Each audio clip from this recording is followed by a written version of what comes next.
Hello everyone. Last class में हमने types of equilibrium के बारे में बात की थी, फिजिकल इक्विलिब्रियम और केमिकल इक्विलिब्रियम। इस क्लास में हम लोग कैरेक्टरिस्टिक्स ऑफ इक्विलिब्रियम से प्रोसीड करेंगे।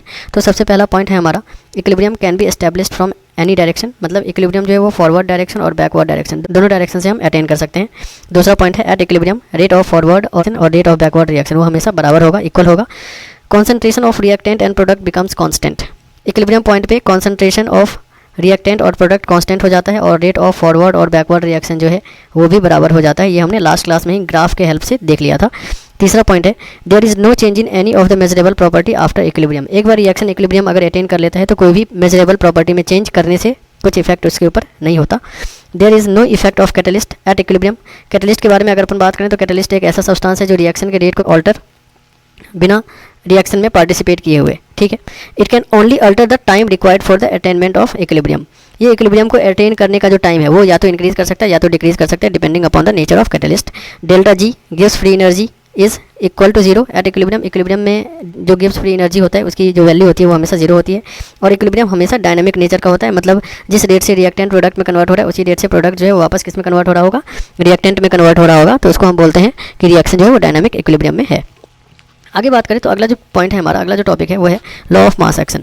Law of mass action. Law of mass action के बारे में अगर मैं बात करूं तो इसको किसने दिया था, दो साइंटिस्ट जिनका नाम है गुलबर्ग एंड वागे। गुलबर्ग और वागे ने मिलकर के इस लॉ को दिया था। इस लॉ के अकॉर्डिंग अगर अपन इसका डेफिनेशन या स्टेटमेंट लिखें तो इसमें ये बोलते हैं कि according to this law the rate of forward reaction is proportional to the product of active mass of reactants, rate of backward reaction is proportional to the product of active mass of products। मतलब क्या है इसका कि अब आप ये सोच रहे होंगे कि एक्टिव मास क्या होता है। तो एक्टिव मास के बारे में हम लोग बात करेंगे अभी थोड़ी देर में कि एक्टिव मास क्या होता है। अब इस स्टेटमेंट को पहले समझते हैं कि मान लीजिए कि हमारे पास एक रिएक्शन है A प्लस बी जो कि C प्लस डी दे रहा है और रिएक्शन इक्विलिब्रियम में है। तो इसका जो रेट ऑफ फॉरवर्ड होगा, रेट ऑफ फॉरवर्ड RF, वो डायरेक्टली प्रोपोर्शनल होगा इसके एक्टिव मास ऑफ रिएक्टेंट के, मतलब जो भी रिएक्टेंट होगा उसके एक्टिव मास का प्रोडक्ट होगा ये। और रेट ऑफ बैकवर्ड रिएक्शन के बारे में बात करें तो ये होगा proportional to active mass of C into active mass of D. अगर मान लीजिए कि प्रोपोर्शनलिटी कांस्टेंट यहाँ से हटा दिया गया तो rate of forward is equal to हो जाएगा K F into active mass of A into B, और रेट ऑफ बैकवर्ड रिएक्शन जो है वो हो जाएगा K B into active mass of C into active mass of D, right. Okay, अब यहाँ पे जो के एफ और के बी है ये क्या रिप्रेजेंट कर रहा है, के एफ और के बी रिप्रेजेंट कर रहा है इक्विलिब्रियम कांस्टेंट ऑफ फॉरवर्ड। के एफ जो है वो फॉरवर्ड रिएक्शन को रिप्रेजेंट करेगा, forward and backward reaction. Forward और बैकवर्ड रिएक्शन को के एफ और के बी जो है वो साइमल्टेनियसली क्या कर रहा है, रिप्रेजेंट करता है, ठीक है। अच्छा, आगे अगर हम थोड़ा सा और बात करें तो हमें ये पता है कि एट इक्विलिब्रियम जो रेट ऑफ फॉरवर्ड रिएक्शन है और बैकवर्ड रिएक्शन है वो हमेशा क्या होता है, इक्वल, मतलब R F is equal to R B. तो आर एफ के बदले में क्या क्या लिखा जा सकता है, k F into a active mass into b is equal to k b active mass of C into active mass of D, right. तो k f upon k b क्या लिखेंगे, k f upon k b लिखेंगे active mass of C into active mass of d upon active mass of A into active mass of b. और ये जो के f upon k B है इसको इस तरह से लिख सकते हैं, के इक्विलिब्रियम मतलब equilibrium constant is equal to concentration. Basically ये जो स्क्वायर ब्रैकेट है ये कॉन्सेंट्रेशन को रिप्रेजेंट कर रहा है। आगे हम लोग एक्टिव मास में इसके बारे में बात करेंगे कि क्या होता है ये। तो ये हो गया इक्विलिब्रियम कांस्टेंट का एक्सप्रेशन, कि आप किसी भी रिएक्शन को इक्विलिब्रियम कांस्टेंट को किस तरह से एक्सप्रेस करते हैं वो ये बताता है, ठीक है। तो हमें ये पता लग गया कि के एफ और के बी क्या रिप्रेजेंट करता है, के एफ और K B equilibrium constant of forward and backward reaction को रिप्रेजेंट करता है, ठीक है। और के इक्विलिब्रियम जो है वो पूरे इक्विलिब्रियम के कांस्टेंट को रिप्रेजेंट करता है।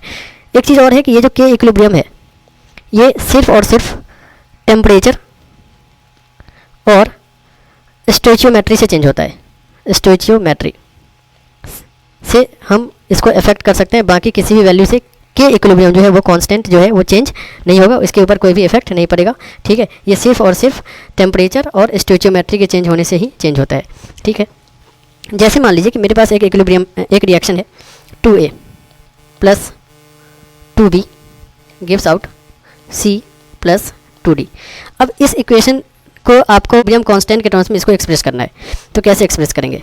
तो के इक्विलिब्रियम इक्वल टू हमें पता है कि प्रोडक्ट ऊपर होगा, मतलब ये वाला जो पार्ट है ये प्रोडक्ट है, ये प्रोडक्ट हमारा ऊपर रहेगा हमेशा, और नीचे वाला जो पार्ट है ये रिएक्टेंट है जो कि हम नीचे लिखेंगे।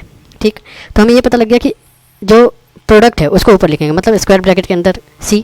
अब यहाँ पे 2D है तो इसको आप 2 बार लिख सकते हैं, D स्क्वायर ब्रैकेट के अंदर D डिवाइडेड बाई, ये भी 2 बार है तो इसको आप ऐसे लिख सकते हैं। इनिशियली मैं आपको इस तरह से इसलिए बता रहा हूँ ताकि आपको समझ में आ जाए, वैसे हम इसको कुछ इस तरीके से अगला जो स्टेप होगा वो हम डायरेक्ट इस तरह से लिख सकते हैं कि K equilibrium is equal to concentration of C into concentration of D का जो स्टोइचियोमेट्री है वो इसके पावर में चला जाएगा। ठीक है, ये आपको 2 बार इसलिए बताया गया ताकि आपको ये समझ में आ जाए कि 2D है इस वजह से हमने 2 बार D लिखा है, 2A है इसलिए 2 बार A लिखा है, 2B है इसलिए 2 बार B लिखा है। वैसे अगर डायरेक्ट लिखा जाए तो जो भी स्टोइचियोमेट्री होगा वो इसके पावर में आ जाता है इस तरह से। ठीक है, एक और इक्विलिब्रियम आपको देता हूँ, जैसे मान लीजिए कि एक रिएक्शन है N2 प्लस 3H2। इसका आप इक्विलिब्रियम कांस्टेंट का एक्सप्रेशन लिख करके बताइए, N2 plus 3H2 gives out 2NH3 कैसे लिखेंगे? ठीक है, इसको लिख करके बताइए कैसे लिखेंगे। तो इसको हम लोग लिखेंगे कि equilibrium is equal to concentration of NH3। चाहो तो आप 2 बार इसको लिख दो, लेकिन अगर हमें लिखना है तो ऐसे लिख देंगे, जो ही स्टोइचियोमेट्री है उसको उसके कोफिशिएंट के ऊपर लिख देंगे। ठीक है, उसके पावर में आ जाएगा वो concentration of N2 into concentration of H2 का पावर क्या हो जाएगा, तो हम बोलेंगे कि स्टोइचियोमेट्री 3 है तो पावर 3 आ जाएगा। ठीक है, तो ये है। अब आगे बात करते हैं कि अभी तक हम लोगों ने ये देखा कि एक्टिव मास के बारे में हमने बताया कि एक्टिव मास जो है वो क्या होता है, इसके बारे में बात कर लेते हैं कि इन्होंने ये बोला कि एक्टिव मास के डायरेक्टली प्रोपोर्शनल। अब ये एक्टिव मास है क्या? तो एक्टिव मास में मास का कोई भी लेना देना नहीं है, ये आप क्लियर कर लीजिए कि एक्टिव मास का मतलब होता है कॉन्सेंट्रेशन। एक्टिव मास के बारे में अगर मैं बात करूँ तो एक्टिव मास के में मास का कोई भी लेना देना नहीं है, इसका मतलब होता है कॉन्सेंट्रेशन। कॉन्सेंट्रेशन का क्या मतलब है? कॉन्सेंट्रेशन का मतलब ये है number of moles upon volume. ठीक है, वॉल्यूम किस में?